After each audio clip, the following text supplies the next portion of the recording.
Berdasarkan rancangan pembelajaran yang telah saya buat, hal pertama yang saya lakukan yaitu menentukan kompetensi dasar. Dalam menentukan kompetensi dasar, saya mengembangkan sebuah indikator menjadi HOTS dengan mengacu pada kata kerja operasional. Setelah saya menentukan indikator, hal kedua yang saya lakukan yaitu merumuskan atau mengembangkan sebuah tujuan pembelajaran dengan menganut unsur A, B, C, D, audience, behavior, condition, dan degree.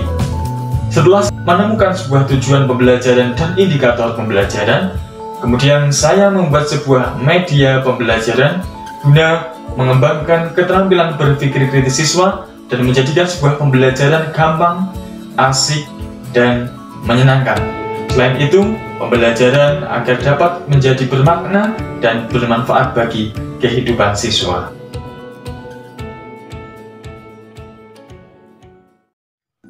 Halo anak-anak, bagaimana kabar kalian? Pastinya baik-baik saja ya. Nah, jumpa lagi dengan saya, Muhammad Abdul Aziz. Nah, pada kesempatan hari ini, kita akan bersama-sama belajar tentang tema 7, kebersamaan, subtema 1, kebersamaan di rumah, pembelajaran ketiga. Nah, teman-teman, di awal pembelajaran, kita akan bersama-sama berdiskusi tentang tema yang akan kita bahas. Nah, berkaitan dengan keberagaman, apakah keberagaman itu hanyalah suku, budaya, agama, dan ras saja? Coba menurut Adi.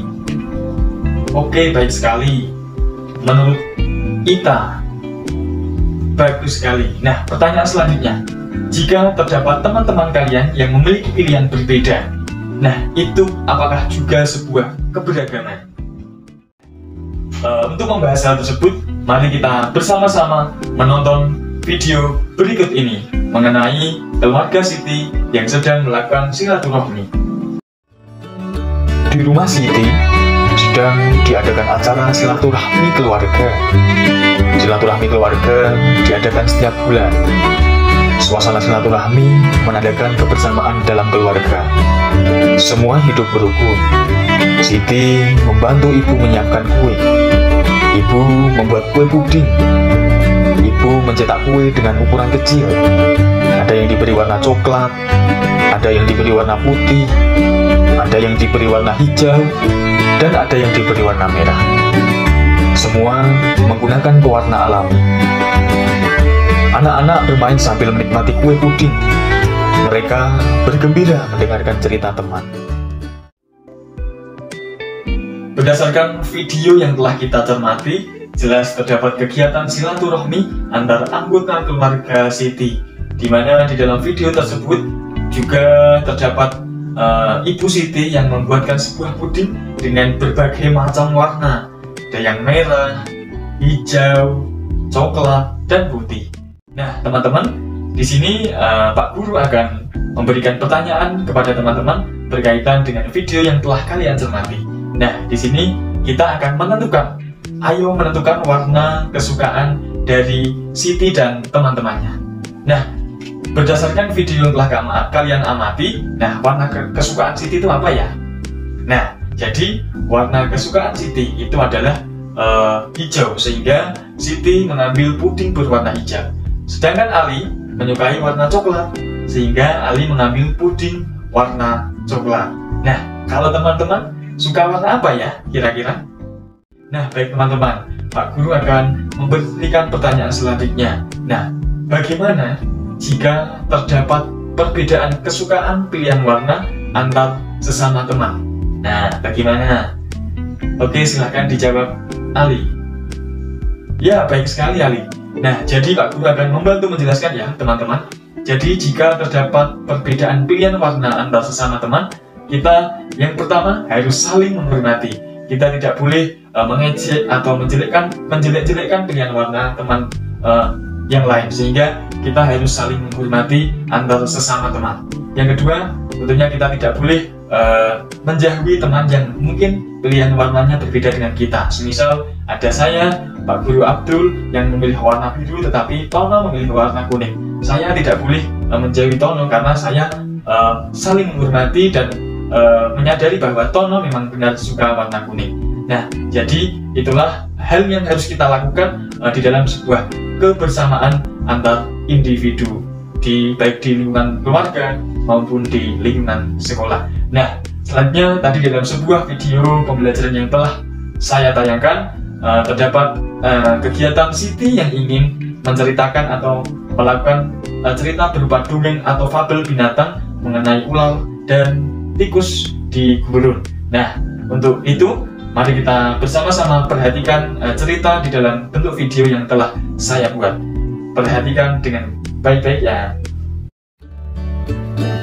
Di sebuah gurun pasir, hiduplah ular dan tikus. Saat itu, ular sangat lapar. Padahal, ia sedang tidak mempunyai sedikit pun makanan. Sedangkan tikus yang berada tidak jauh dari ular, sedang asik melahap makanannya. Ular merasa tidak senang melihat kelakuan tikus. Dengar ucapanku, wahai tikus yang angkuh. Aku pasti akan mendapatkan tubuhmu yang mungil dan lezat itu, teriak ular mengancam tikus. Hei ular, berusaha dan bekerjalah, jangan hanya berani mengancam, sahut tikus. Hei tikus, aku sudah berada di sebelahmu dan siap untuk menyantapmu, kata ular mengagetkan tikus. Tikus segera terbangun dari tidurnya sambil berpura-pura menguap. Ia mulai memutar otak agar bisa lolos dari cengkeraman ular. Tunggu dulu ular, sahabatku. Kalau kau ingin memakanku, kau harus berpikir dulu. Kita hanya berdua di sini, tidak ada hewan lain. Jika kau memakanku, maka kau akan sendiri. Kau tidak akan mempunyai teman yang dapat kau ajak mencari makan. Kalau begitu, kau tidak akan makan dan akhirnya kau mati. Sejenak, ular terdiam. Ia mencoba merenungkan nasihat tikus. Jadi, kita tidak bisa hidup sendiri. Tentu, bukankah kita bisa berteman? Dan tentunya kita dapat mencari makan bersama. Bukankah itu lebih menyenangkan? Daripada nantinya setelah kau memakanku, kau hanya akan hidup sendiri. Ular mengangguk, tanda mengerti. Baiklah, kalau begitu, maafkan aku. Tikus pun memaafkan ular. Mereka tersenyum bahagia, kemudian beranjak mencari makan bersama-sama.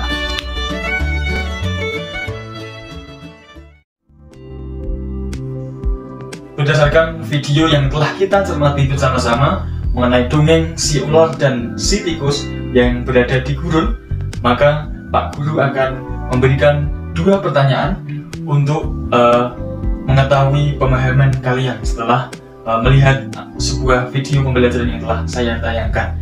Untuk pertanyaan yang pertama, mengapa ular ingin memakan tikus? Siapa yang bisa menjawab?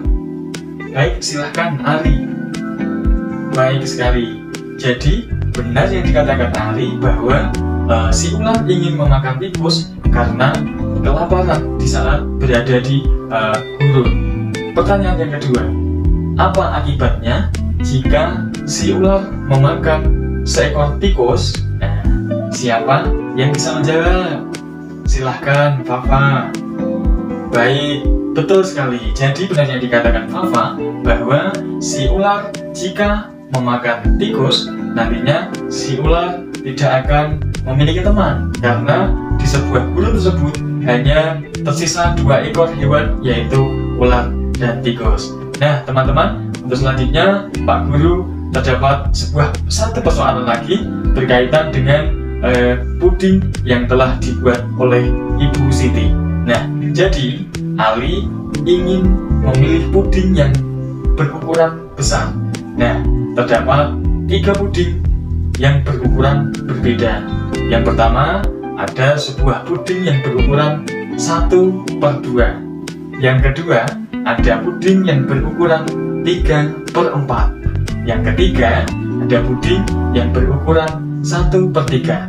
Nah, di dalam memilih puding yang besar, Udin bingung mana ya puding yang besar, apakah setengah, apakah 3/4, atau 1/3. Nah, untuk membahas persoalan tersebut, perhatikan video berikut ini. Nah, sebelum kita belajar bersama-sama mengenai pecahan, ayo kita mengamati gambar berikut ini. Perhatikan gambar berikut ini. Berdasarkan gambar di atas, perhatikan pernyataan berikut ini. Di dalam pernyataan menunjukkan bahwa 1/2 itu lebih besar daripada 1/4. 1/4 lebih besar daripada 3/4. Nah, apakah pernyataan tersebut benar, teman-teman? Untuk menyelesaikan persoalan yang telah kita cermati di awal tadi, Pak Guru telah membuat sebuah game, di mana gamenya kalian dimintai bantuan oleh Siti untuk menemukan bola yang menunjukkan nilai pecahan 1/2, 1/4, dan 3/4. Nah, dari gambar yang kalian lihat, coba tunjukkan bola yang menunjukkan nilai pecahan 1/2.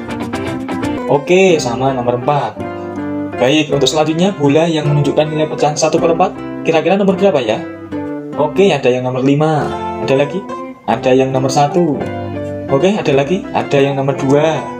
Oke, yang terakhir, bola yang menunjukkan nilai pecahan 3/4.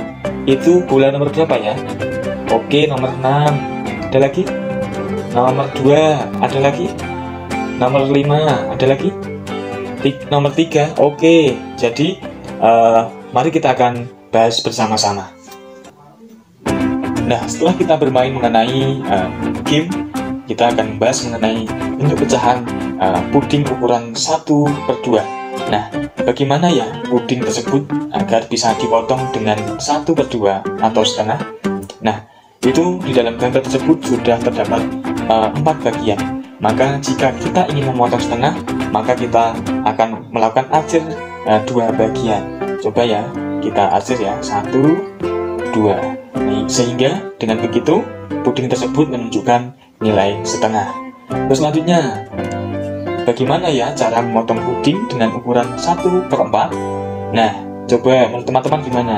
Oke, baik sekali. Jadi benar dikatakan oleh teman kalian bahwa kita harus mengarsir 1 bagian dari 4 bagian ya. Oke, coba kita arsir ya teman-teman.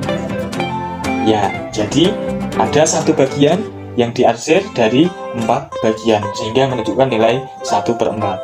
Terus selanjutnya puding yang berukuran 3/4. Kira-kira yang diarsir berapa anak-anak? Oke, 3, benar sekali. Coba kita arsir ya. 1, 2, dan 3. Nah, hal tersebut menunjukkan bahwa terdapat 3 bagian yang diarsir dari 4 bagian sehingga menunjukkan ukuran 3/4. Nah, kesimpulannya, tadi kan ada pertanyaan bahwa setengah itu lebih besar daripada 1/4, 1/4 itu lebih besar daripada 3/4. Apakah pernyataan tersebut benar, teman-teman? Ya, sebenarnya pernyataan tadi salah ya teman-teman. Yang benar bahwa 3/4 itu lebih besar daripada setengah, sedangkan setengah itu lebih besar daripada 1/4. Nah, itu berkaitan dengan kesimpulan pada pembelajaran mengenai pecahan. Berdasarkan video yang telah kita cermati bersama-sama, jelas puding yang besar adalah puding yang berukuran berapa anak-anak?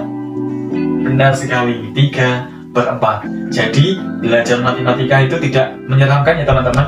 Namun, belajar matematika itu gampang, asik, dan menyenangkan. Nah, kesimpulan yang dapat kita ambil dalam pembelajaran hari ini kira-kira apa ya teman-teman? Nah, yang pertama, tadi kita telah belajar mengenai keberagaman antar pilihan warna mengenai jenis puding yang dipilih oleh Siti dan teman-temannya. Dari situ kita dapat melihat bahwa kita harus saling menghormati antar sesama teman, tidak boleh menjelek-jelekkan antar sesama teman, dan kita tidak boleh menjauhi teman yang berbeda pilihannya seperti pilihan kita.